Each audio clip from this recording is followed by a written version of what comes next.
Hi, everybody, and welcome to Houston Life. I'm Derek Shore. And I'm Courtney Savala. When you were born, you relied on your parents for everything. And as we get older, you kind of learned how to take care of yourself, we hope, right? And before you knew it, maybe you had a family of your own. Yeah, but the cycle does not stop there for many families. According to the Pew Research Center, 1 out of every 8 Americans between the ages of 40 and 60 is not only raising children, but they're also caring for an elderly parent.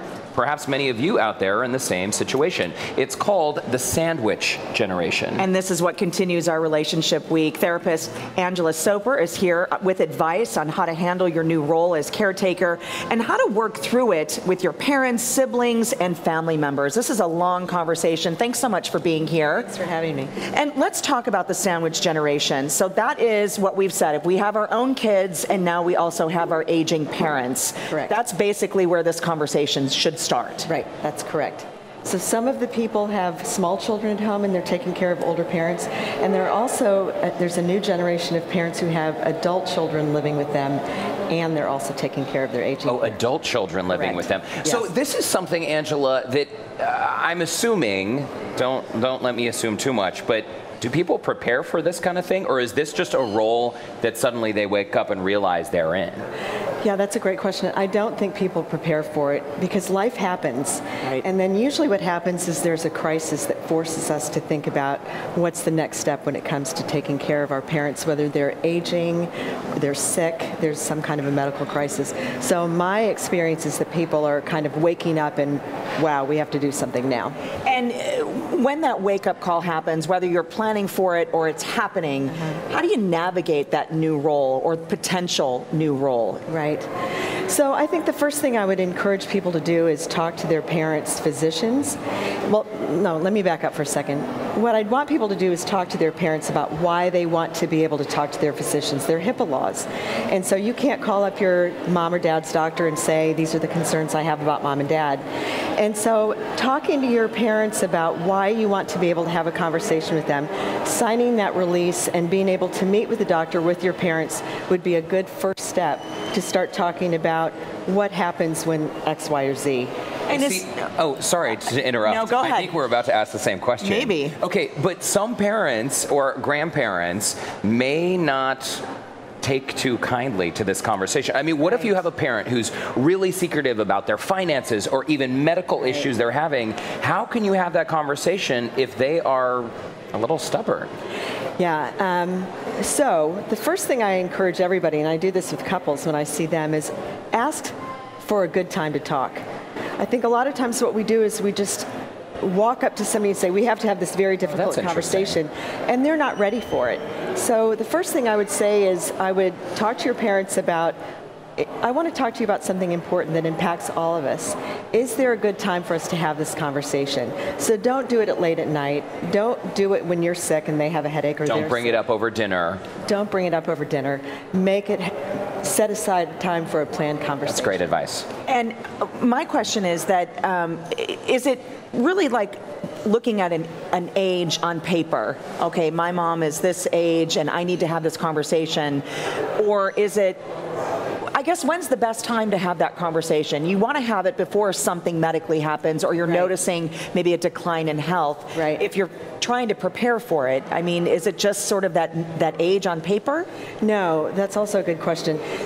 In a perfect world, what I'd want people to do is have the conversation when they're in their 50s, my age. Have a conversation with my adult children about, these are my wishes, these are the things that can happen, what are your concerns, how do you want to be involved? So that would be in a perfect world. As far as age goes, there are some people who have early onset dementia in their 50s and 60s. And so you're a little bit behind the 8 ball with that.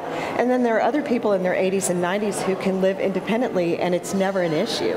So unfortunately, there's not really this way of doing it that follows a perfect example. And Dr. Soper, what are some of the things that, the big ticket items that people should be discussing? Because obviously as someone ages, perhaps downsizing, a lot of older folks maybe who are still living alone live in a big house with way too much stuff, finances, medical care. Are those the big three, or are there other things that we should add to the list? There's another one, and that's driving, which if you talk to any older person, One of the biggest changes for them is when a child or a physician sits them down and says, we've got to take your driver's license away.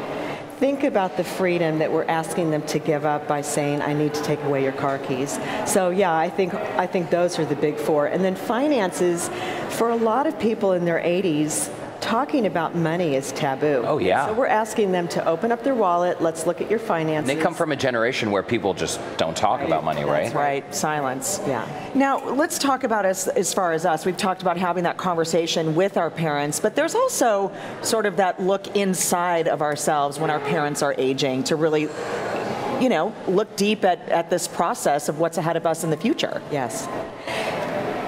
Yeah, I think the first thing it does is it triggers our own issues of mortality. Mm-hmm. We're going to be there at some point, and we start seeing our parents aging, and then it's kind of a mirror into what's happening to us. That may be me at a certain age. And so it creates a lot of fear and anxiety. Also, we are asking our parents to change roles. In some ways, we're parenting our parents. And so we have to deal with the discomfort about talking about something very personal that we normally don't have these conversations. Angela, what happens when the long-term goals perhaps don't align? Like, let me give you a scenario. Like, let's say I have an aging parent who just sort of expects they're going to come live with me, but maybe my life plan and my spouse, we don't necessarily feel like that's the appropriate move. We want to maybe have them live independently or in a home. Yes, and that's a really difficult conversation to have with your parents, because let's say you and your parents have always said, at some point when you're older, I want you to live with me, Mom and Dad. And then you marry this person who's a very wonderful person, but that's not their plan. And so you've got to have a conversation with them without throwing your partner under the bus. And talking about how does this work for everybody, and looking for win-wins. So maybe you don't get to live with us, maybe you get to live with another sibling. Maybe you don't get to live with us, but you can live in a neighborhood that's closer to us. So it's trying to find something that works for everybody. And sometimes that's hard to find. Sometimes it's fun. But you're saying never blame your partner and say, oh, I would love to have you come live, but, you know, my partner won't allow that. Yes. Don't do that. Bad idea. Right. Bad idea. Bad idea. Okay. Well, let's talk about your if there's siblings in there in the mix as well, because that changes a little bit of the dynamic. Yeah. I'm a clinical social worker, and my training was to think about people's strengths. So what I would encourage people to do with siblings is look at each person's strengths. So if you have one sibling who's really good with money, one sibling who is really good with talking about medical issues, and the other one who's really good relationally, play to those strengths. You also want to think about who gets along better with mom or dad, who's able to deal with difficult conversations in a more constructive way. Okay, Angela, can we put this on pause, take a little time out for a minute?